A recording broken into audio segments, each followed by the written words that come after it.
your moment. Don't tell me how bad you want it. Prove to yourself how bad you want it. Don't let nothing stop you. Don't let nothing get in your way. Every day you wake up, every day you breathe, you should be improving yourself. You should be taking steps to reach your destiny. Don't let nothing stop you. It's your moment. It's your time. How bad do you want it? Let's go, let's go, let's go. It's your man Mike Bowens coming to you once again live and direct from Unleashing the Creativity Within You. I got another powerful message for you. This message is entitled His Needs, Her Needs. Man, years ago in college I read this book, His Needs and Her Needs. Man, this thing was profound to me. I was taking a college course on relationships, and I can't even say that I really learned anything from the professor, because he was doing a thesis. He was actually writing a book on what it is that we all said in the class, and he had various topics, and he asked us how we felt about it, different topics, and we all answered, men and women, how we felt about it. And at the time we was like 18, 19 years old, but he took our information, he collected all of the data, right? But he gave us an assignment to read this book, His Needs versus Her Needs, or His Needs and Her Needs. And I found this book to be so interesting because when you think about it, man, it's saying certain things that he has in there. Like for example, he likes quietness. He don't want the kids screaming all the time, running around. And a woman, she likes to be emotionally acknowledged. She wants to talk to you. She wants to know that you care. She wants you to be, in tune with how she's feeling internally, right? And sometimes when I looked at all of the men's needs and the women's needs, they were direct opposites. There was direct opposites. So this means that we have to deliberately, as men and women, meet each other's needs, because a lot of those things don't come natural. Some of those things is like we want to do the exact opposite of what our spouse wants us to do. Like I remember years ago, my wife, she used to write me love letters, and cards and stuff like that. And I was like, I think that's what you want from me to give to you, but that's not what I want.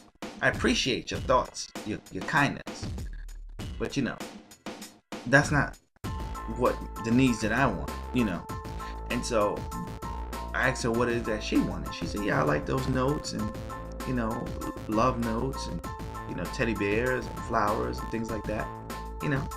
As a man, I'm not saying I'll miss not having those things. You can't give me no cards and teddy bears.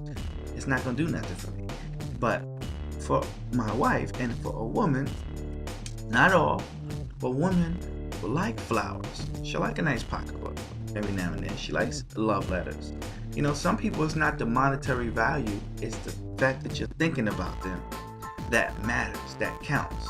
And if you're not deliberately studying who you're with, that's what the Bible tells us, to study, who you're with, study your spouse, dwell together with knowledge. That means that you gotta study who you're with. That means you don't just live with somebody, or you just don't date somebody and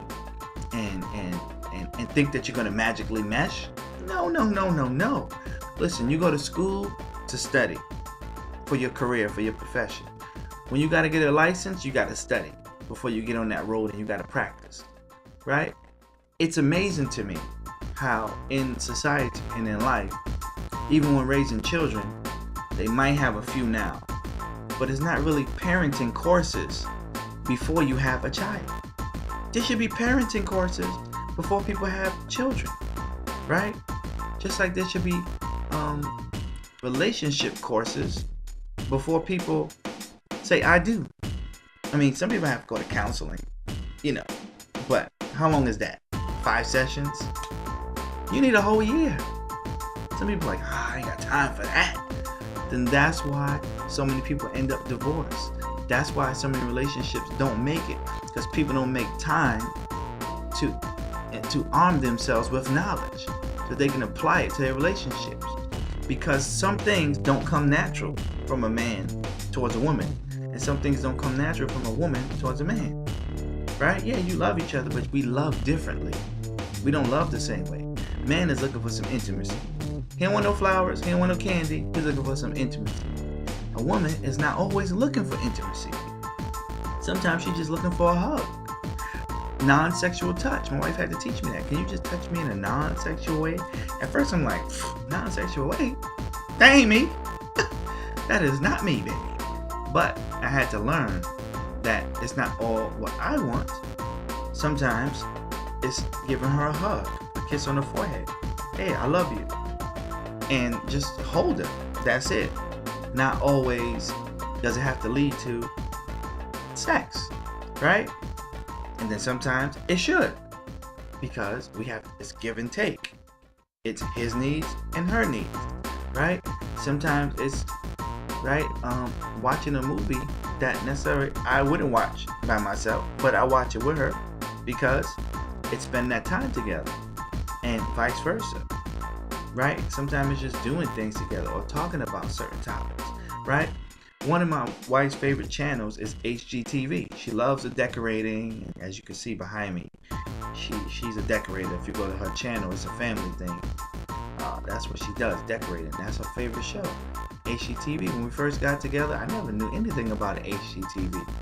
All I knew was ESPN at that time, right? And so she started educating me on that, and I started watching. I was like, oh, House Hunters and Property Brothers.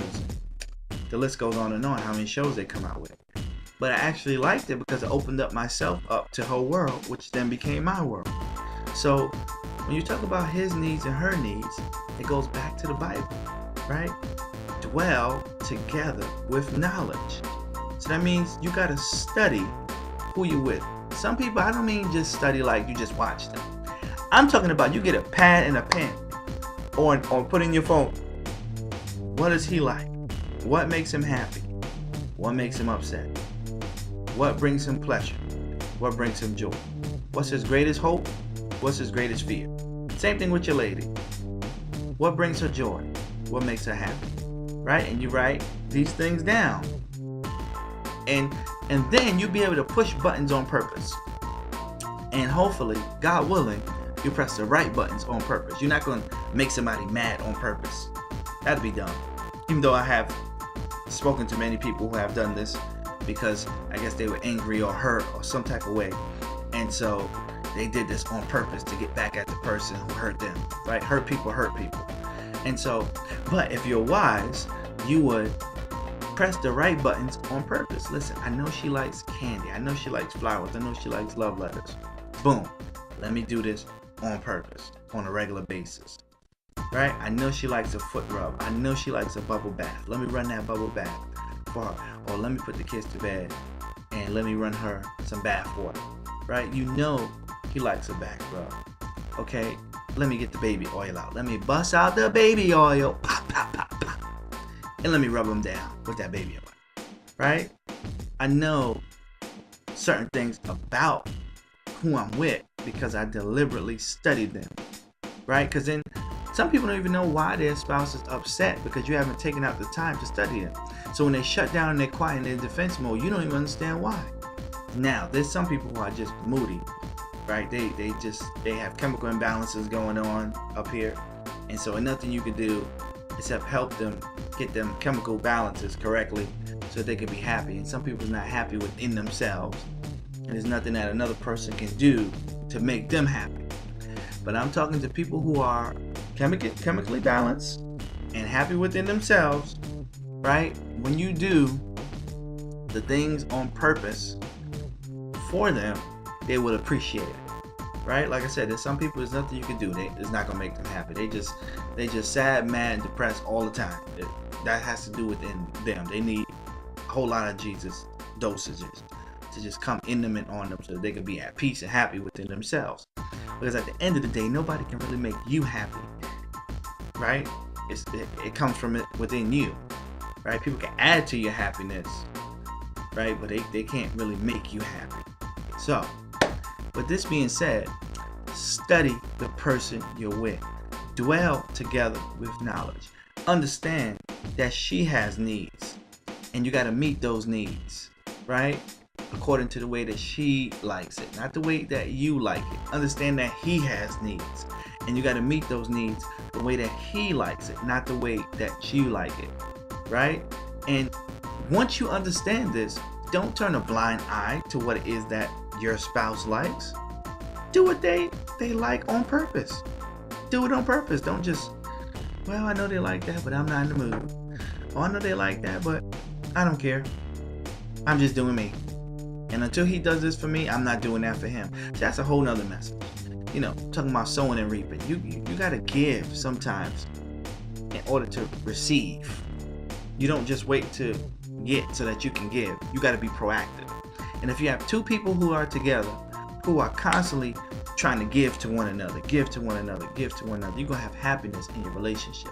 But you gotta sit down, you gotta communicate these things, have meetings, voice your opinions, voice how you feel, and also take notes on how to make that relationship better. This is your man, Mike Bowens, and I'm signing off until next time, saying be blessed.